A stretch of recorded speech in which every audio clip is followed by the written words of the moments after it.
Rodney Collin. La teoría de la influencia celeste. Introducción. En todas las edades los hombres han procurado congregar la suma del conocimiento y la experiencia de su época, en un solo todo que pudiera explicar sus relaciones con el universo y sus posibilidades en él. En la forma ordinaria nunca pudieron lograrlo. Porque la unidad de las cosas no se reconoce por la mente ordinaria, en el estado ordinario de conciencia. La mente ordinaria, refractada por las inúmeras y contradictorias insinuaciones de los diferentes aspectos de la naturaleza humana, debe reflejar el mundo tan vario y confuso como el hombre mismo. Una unidad, un modelo, un significado que todo lo abarca, si es que existe, solo podría discernirse o experimentarse en un estado de conciencia diferente. Únicamente sería esto realizable por una mente que se hubiera unificado a sí misma. ¿Qué unidad, por ejemplo, podría percibir aún el más brillante de los físicos, filósofos, teólogos, que mientras cabalga distraído sobre un banquillo, se enoja de quedar chasqueado, no se da cuenta cuando irrita a su mujer y, en general, está sometido a la trivial ceguera cotidiana de la mente ordinaria y cuyo trabajo hace con habitual falta de atención? Cualquier unidad que alcance en tal estado puede existir solo en su imaginación. Por esto, la tentativa para reunir en un solo haz el conocimiento se ha conectado siempre con la búsqueda de un nuevo estado de conciencia. Aquella carece de significado y es fútil, apartada de esta búsqueda. Quizá aún podría decirse que los pocos intentos que han tenido éxito y que han llegado hasta nosotros, presentan los signos de ser únicamente productos secundarios de dicha búsqueda, cuando ésta resultó exitosa. Los únicos convincentes modelos del universo en existencia son aquellos dejados por hombres que, con toda evidencia, lograron una relación completamente diferente con el mundo y la conciencia de él, de aquella que atañe a la experiencia ordinaria. Porque estos verdaderos modelos del universo no solamente deben presentar la forma interna y la estructura de este universo, sino que, también, deben revelar la relación del hombre con aquel y sus destinos presente y posible en él mismo. En este sentido, algunas de las catedrales góticas son modelos completos del universo, en tanto que un planetario moderno, no obstante toda su belleza, todo el conocimiento y toda su exactitud, no lo es. Porque este último omite por completo al hombre.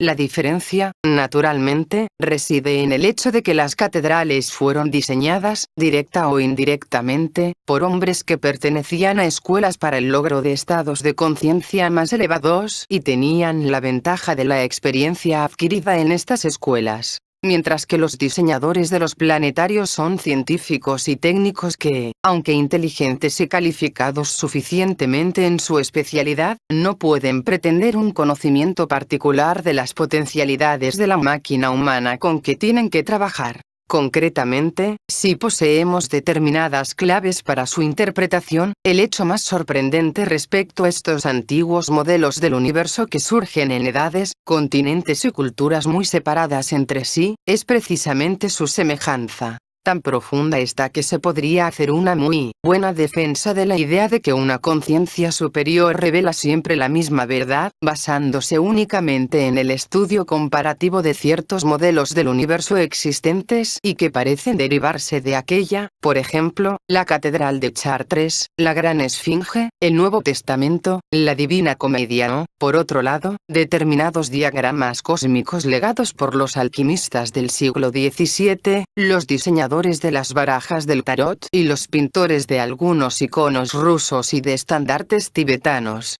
Por supuesto, una de las dificultades principales en el camino de este estudio comparativo radica en el hecho de que todos esos modelos se expresan en lenguajes diferentes y en que, para la mente ordinaria e impreparada, un lenguaje diferente implica una verdad diferente. De hecho, esta es una ilusión característica del estado ordinario del hombre. Por el contrario, hasta un pequeño mejoramiento de su percepción revela que el mismo lenguaje, la misma formulación, pueden encerrar conceptos diametralmente opuestos, en tanto que lenguajes y formulaciones que a primera vista nada tienen en común pueden, de hecho, referir la misma cosa. Por ejemplo, mientras que las palabras honor, amor, democracia se usan universalmente, es casi imposible encontrar dos personas que les atribuyan el mismo significado. Es decir, pues, los usos diferentes de la misma palabra pueden ser no comparables. Por otro lado, parecerá este un pensamiento extraño, la catedral de Chartres, un mazo de barajas del tarot y ciertas deidades tibetanas profusamente armadas y multicéfalas son, de hecho, formulaciones de exactamente las mismas ideas. Esto es, son exactamente comparables. Se hace, así, necesario considerar en este punto la cuestión del lenguaje en relación con la construcción de un modelo del universo, el delineamiento de un esquema de unidad. Fundamentalmente, el lenguaje o forma de expresión se divide según que interese a una u otra de las funciones del hombre, familiares o potenciales.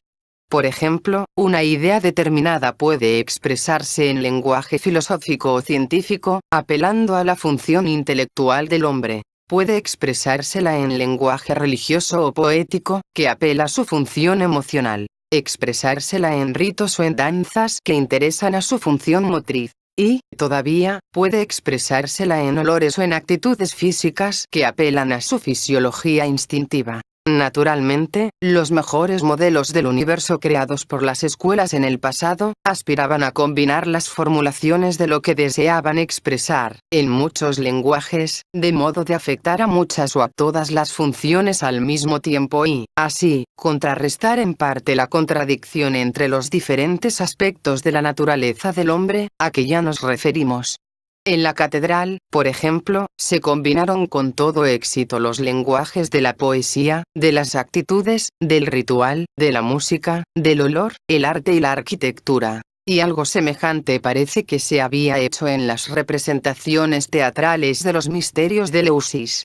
En otros casos más, en la Gran Pirámide por ejemplo, parece que el lenguaje de la arquitectura se ha usado no solo en el simbolismo de su forma, sino con el objeto de crear en la persona que atraviesa la construcción en un determinado sentido, series bastante definidas de choques e impresiones emocionales, las cuales tenían significaciones diferentes por sí mismas y que estaban calculadas para revelar la naturaleza real de la persona que los soportaba. Todo esto se refiere al uso objetivo del lenguaje, esto es, el uso de un lenguaje definido para evocar una idea definida con conocimiento previo del efecto que se creará, de la función que será afectada y del tipo de persona que responderá a aquel.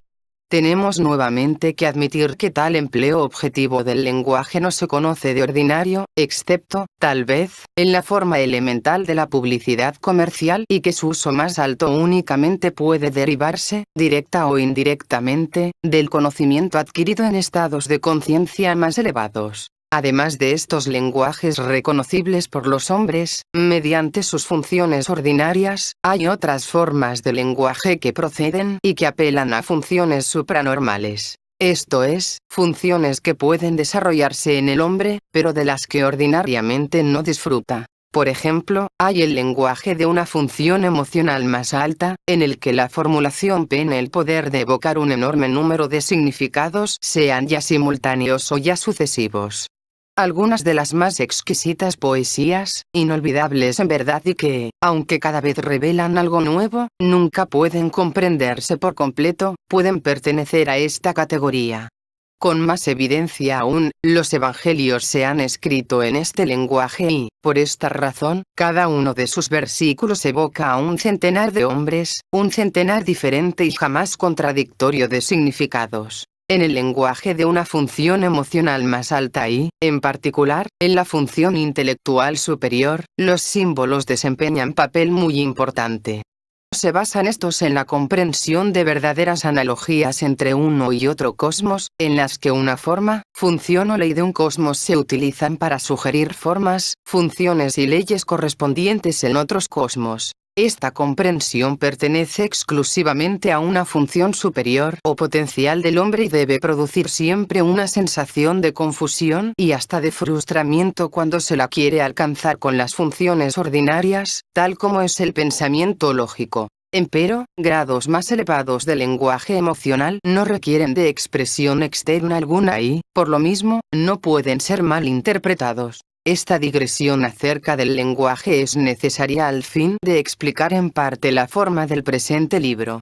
Porque este, también, debemos admitirlo, pretende ser un modelo del universo, esto es, un conjunto o un diseño del conocimiento de que disponemos, dispuesto en forma de demostrar un todo o una unidad cósmica. Está, ciertamente, envuelto en el ropaje del lenguaje científico y, por ello, se dirige primordialmente a la función intelectual y a la gente en quien predomina dicha función. En verdad, el autor reconoce bien que este lenguaje es el más lento, el más fatigoso y, en algunos sentidos, el más difícil de seguir de todos los lenguajes. El de la poesía, los mitos y los cuentos de hadas, por ejemplo, penetraría más hondamente y puede llevar las ideas con mucha más fuerza y fluidez al entendimiento emocional del lector. Quizás, después, sea posible un intento en esta dirección. Al mismo tiempo, el lector acostumbrado al lenguaje y el pensamiento científicos encontrará dificultades. El uso libre que se hace de la analogía en todo el libro, podrá parecerle una incongruencia.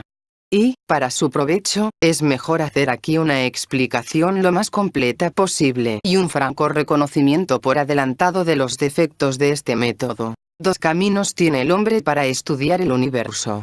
El primero es por inducción. Examina el fenómeno, lo clasifica y, luego, intenta inferir leyes y principios de aquellos. Es este el método generalmente empleado por la ciencia. El segundo es por deducción. Habiéndose percibido, revelado o descubierto determinadas leyes generales y principios, intenta deducir la aplicación de esas leyes a varios estudios especiales y a la vida. Este es el método generalmente utilizado por la religión. El primero comienza con hechos y procura elevarse a las leyes. El segundo comienza con leyes y procura descender a los hechos. Estos dos métodos, de hecho, corresponden al trabajo de dos funciones humanas diferentes. El primero es el método de la mente lógica ordinaria, que permanentemente está a nuestro alcance. El segundo se deriva de una función potencial del hombre, la que de ordinario está inactiva por falta de energía nerviosa de intensidad suficiente y que podemos llamar una función mental superior. Esta función, en las raras ocasiones que actúa, revela al hombre leyes en acción, ve todo el mundo fenoménico como producto de las leyes. Todas las formulaciones verídicas de las leyes universales proceden, reciente o remotamente, del trabajo de esta función superior en algún lugar y en algún hombre.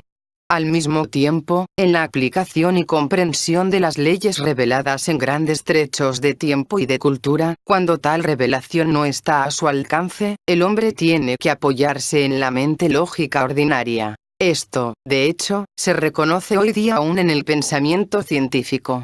En su Nature of the Universe, Naturaleza del Universo 1950, Freud escribe: el procedimiento en todas las ramas de la ciencia física, sea la teoría de la gravedad de Newton, la teoría electromagnética de Maxwell, la teoría de la relatividad de Einstein o la teoría del quantum, es el mismo en su raíz. Se compone de dos pasos. El primero es suponer, por alguna suerte de inspiración, un conjunto de ecuaciones matemáticas. El segundo es asociar los símbolos empleados en las ecuaciones con cantidades físicas mensurables.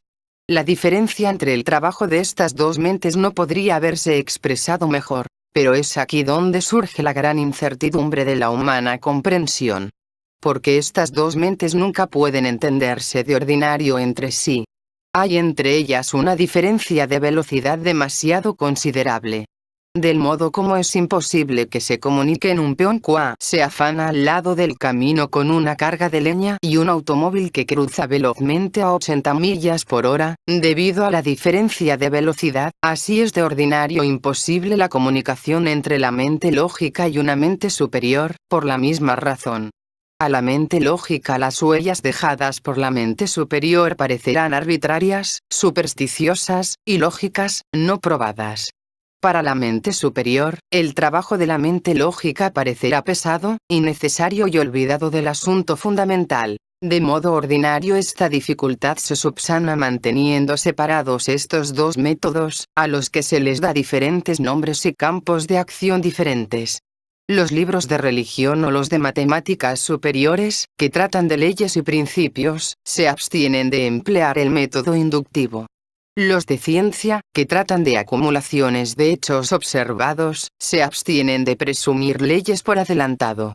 Y como son gentes diferentes quienes escriben y leen los libros de una u otra clase, o las mismas gentes leen de ambas clases pero con partes bastante separadas de su mente, se arreglan estos dos métodos para existir juntos sin demasiadas fricciones entre sí. Empero, en el presente libro se emplean simultáneamente ambos métodos.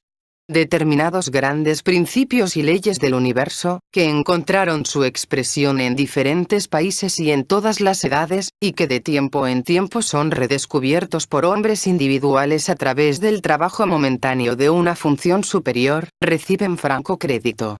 De estos se hacen deducciones que descienden al mundo fenoménico ordinariamente accesible a nosotros, principalmente por medio del método analógico.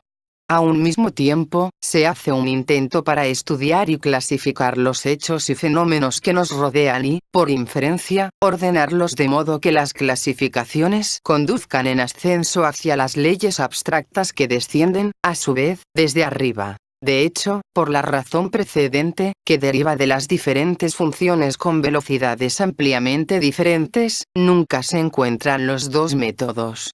Entre las deducciones admisibles de las leyes generales y las inferencias admisibles de los hechos, queda siempre una zona invisible, donde ambas debieran y deben unirse, pero en la que tal unión continúa siempre improbada y sin verse. Por estas razones, el autor estará preparado a admitir que el plan del presente libro, que procura reconciliar los dos métodos, es irrealizable. Se da cuenta cabalmente que una tentativa de esta clase envuelve inevitablemente una especie de juego de manos, casi una trampa. Y, también, se da cuenta de que este malabarismo no engaña en forma alguna al científico profesional, exclusivamente ligado al método lógico. Al mismo tiempo está convencido, por una parte, de que la ciencia de la actualidad, sin principios, se encamina hacia una especulación y un materialismo cada vez más obtusos. Y, por otra, que los principios religiosos o filosóficos, sin coordinarse con el conocimiento científico que caracteriza a nuestra edad, pueden por hoy solo concitar el interés de una minoría. Esta convicción le persuade a asumir el riesgo. Quienes utilizan el método lógico exclusivamente, jamás estarán satisfechos con los argumentos brindados, los cuales, admitámoslo, adolecen de vacíos y tachas lógicos. Por otro lado, para quienes están dispuestos a aceptar ambos métodos, esperamos presentar pruebas suficientes que hagan posible que cada lector intente salvar la brecha entre el mundo de los hechos cotidianos y el de las grandes leyes, por sí mismo. Tarea no es esta que pueda jamás realizarse en un libro cualquiera, ni sería el mayor número de hechos o mayor suma de conocimientos, de ordinario disponibles a la ciencia, sea en el presente o en el futuro, los que pudieran hacerla posible. Mas, con ayuda y esfuerzo, pueden realizarse por cada individuo a su propia satisfacción. Entretanto, respecto al hombre ordinario interesado en su propio destino, pero no especialmente en la ciencia, puede decirse solamente, con examen más cuidadoso, que tal vez encontrará que este libro no es tan científico como a primera vista parece. El lenguaje científico es el de moda, es la lengua obligatoria hoy en día, así como el lenguaje de la psicología era el de moda hace unos 30 años, el lenguaje pasional el de moda en los tiempos isabelinos y el lenguaje de la religión era el de moda en la Edad Media. Cuando la gente es inducida a comprar pasta dental o cigarrillos mediante argumentos y explicaciones pseudocientíficas, evidentemente corresponde esto en alguna forma a la mentalidad de la época. Luego, las verdades deben, también, expresarse científicamente. Al mismo tiempo, no se sugiere con esto que el lenguaje científico empleado es una desfiguración, una simulación o una falsificación. Las explicaciones que se dan, hasta donde ha sido posible verificarlas, son correctas y corresponden a la realidad de los hechos. Lo que se afirma es que los principios utilizados con igual corrección podrían aplicarse a cualesquiera otras formas de la experiencia humana, con resultados de igual o mayor interés. ¿Y qué son estos principios los importantes, más bien que las ciencias a las que se los aplica? ¿De dónde vienen estos principios? Para contestar esta pregunta se hace necesario expresar mi gratitud plena a un hombre y explicar, con cierta amplitud, cómo se originó aquella.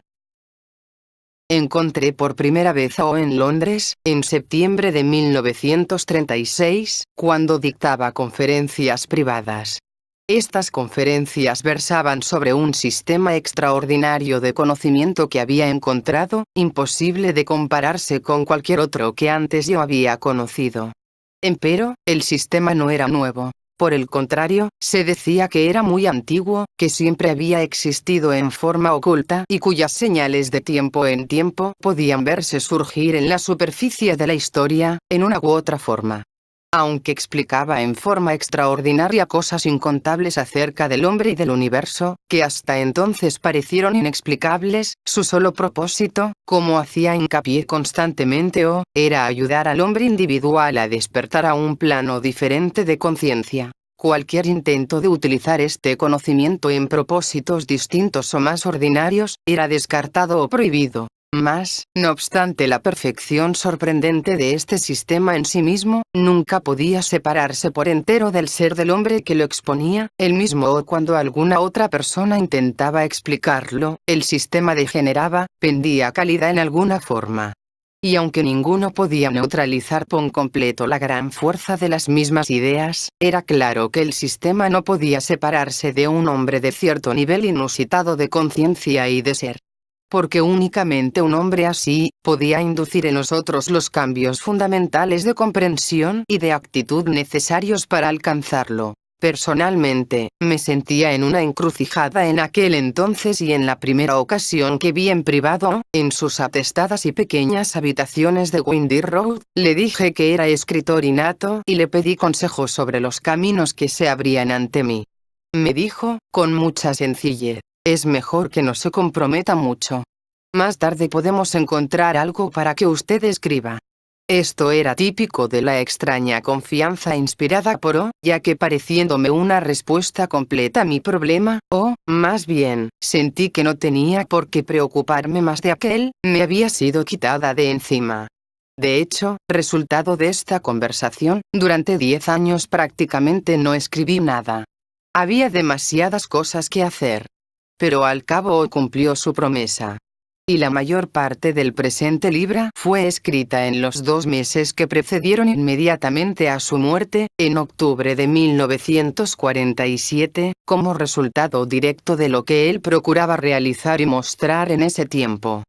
Posteriormente, un segundo libro, que continúa desde donde acaba este, fue escrito después de su muerte. Durante el intervalo de 10 años O nos expuso en innumerables formas, teórica, filosófica y práctica, todos los diferentes aspectos del sistema.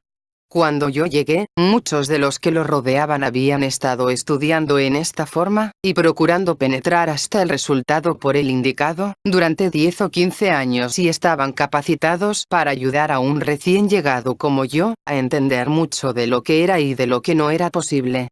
Infatigablemente O explicaba, infatigablemente nos mostraba nuestras ilusiones, infatigablemente nos señalaba el camino, aunque tan sutilmente que si alguien no estaba preparado para comprender, sus lecciones pasaban inadvertidas para aquel y era solamente años después que se podía recordar el incidente, y se daba cuenta de lo que le había estado demostrando. Métodos más violentos pueden ser posibles, pero estos en ocasiones dejarían heridas que son difíciles de cicatrizar. O nunca trabajó para el instante. Hasta podría muy bien decirse que no trabajó para el tiempo, trabajaba solo para la recurrencia. Pero esto exige explicarse mucho. En todo caso, era perfectamente evidente que trabajaba y planeaba con un sentido completamente diferente del tiempo al resto de nosotros, aunque a quienes le urgían impacientes su ayuda para lograr rápidos resultados, les diría: no, el tiempo es un factor. No puedes dejarlo a un lado. Así pasaron los años. Y aunque en verdad mucho fue lo logrado, a menudo nos parecía que O Estaba muy por delante de nosotros, que tenía él algo de que carecíamos, algo que para él hacía en prácticas ciertas posibilidades que para nosotros seguían siendo teóricas y que, pese a todas sus explicaciones, no descubríamos cómo alcanzarlas. Parecía haberse extraviado alguna llave esencial. Posteriormente, apareció esta llave. Pero esto es asunto aparte. O vino a América durante la guerra. En relación con este extraño desarrollo de posibilidades formuladas con el nombre de conferencias de O, recuerdo cómo en Nueva York, alrededor de 1944, nos dio una tarea que dijo nos resultaría interesante. Era esta la de clasificar las ciencias, de acuerdo con los principios que había explicado en el sistema. Clasificarlas de acuerdo con los mundos que aquellas estudiaban. Se refirió a la última clasificación de las ciencias, la de Herbert Spencer, y dijo que, aunque interesante, no era muy satisfactoria desde nuestro punto de vista ni desde el punto de vista de nuestro tiempo. Escribió, también, a sus amigos en Inglaterra acerca de esta tarea. Fue solamente después que el presente libro se había terminado, unos 5 años más tarde, que me di cuenta de que, de hecho, era una respuesta a la tarea que nos señaló. Volvió a Inglaterra en enero de 1947. Estaba viejo, enfermo y sumamente débil. Pero, también, era algo más. Era un hombre diferente. Mucha de la vigorosa, extraordinaria y brillante personalidad que sus amigos habían conocido y disfrutado durante tantos años, había quedado atrás, al punto que muchos que lo vieron nuevamente quedaron sorprendidos, desconcertados o, algunos también, tuvieron una nueva comprensión de lo que era posible en el camino del desarrollo. En el cruel camino de la primavera de 1947, concertó varias asambleas numerosas en Londres, de todas las gentes que anteriormente lo habían escuchado y de otros que lo oían por primera vez. Les habló en una forma nueva. Díjoles que abandonaba el sistema. Les interrogó acerca de lo que deseaban, y dijo que solo sobre esta base podrían comenzar el camino del recordarse a sí mismos y de la conciencia. Es difícil expresar la impresión creada. Durante 25 años en Inglaterra, antes de la guerra, casi diariamente había explicado el sistema. Había dicho que todo debía referirse a aquel y que las cosas solo podían entenderse en relación con aquel. Para quienes le había escuchado, el sistema representaba la explicación para todas las cosas difíciles, les indicaba el camino de todas las cosas buenas. Sus palabras y su lenguaje habíanse hecho más familiares a ellos que su propio idioma natural. ¿Cómo, entonces, podrían abandonar el sistema? Y, sin embargo, para cuantos le escucharon con una actitud positiva lo que ahora tenía que decirles, fue como si repentinamente un gran peso se les hubiese quitado de encima. Se dieron cuenta de que en el camino del desarrollo, el conocimiento verdadero debe adquirirse primero y, luego, abandonárselo. Exactamente lo que hace posible abrir una puerta, puede hacer imposible abrir la siguiente. Y, por primera vez, algunos comenzaron a adquirir la idea de dónde yacía aquella llave perdida, que podría admitirlos al lugar donde O estaba y no ellos. Después de esto O se retiró a su casa en el campo, vio a muy poca gente y apenas se hablaba. Solamente él, ahora, demostraba, realizaba en los hechos y en el silencio el cambio de conciencia cuya teoría había explicado por tantos años. No puede aquí referirse la historia de estos meses. Pero en el amanecer de un día de septiembre, 15 días antes de su muerte, después de extraña y prolongada preparación, dijo a unos cuantos amigos que con él estaban: «Deben ustedes empezar de nuevo. Deben hacer un nuevo comienzo. Deben reconstruir todo por sí mismos, desde el principio mismo». Era esto, pues, el verdadero significado de abandonar el sistema. Cada sistema de verdades debe ser abandonado con el objeto de que pueda renacer. Los había librado de una expresión de la verdad que pudo convertirse en dogma pero que, en vez de aquello, reverdecería en un centenar de formas vivas, que afectarían a todo aspecto de la vida. Lo más importante de todo, reconstruyendo todo por uno mismo significaba evidentemente reconstruyendo todo en uno mismo. Esto es, creando efectivamente en uno mismo la comprensión que el sistema había hecho posible, y alcanzando la meta de que hablaba, superando efectiva y permanentemente la vieja personalidad y adquiriendo un nuevo plano de conciencia. Es así como, si el presente libro se toma como una reconstrucción, será solo una reconstrucción externa, o por así decirlo, una representación del conjunto de ideas que nos dio, en una forma particular y en un particular lenguaje. A pesar de su apariencia científica, no tiene importancia alguna como compendio de hechos científicos, ni siquiera como una nueva forma de presentar estos hechos.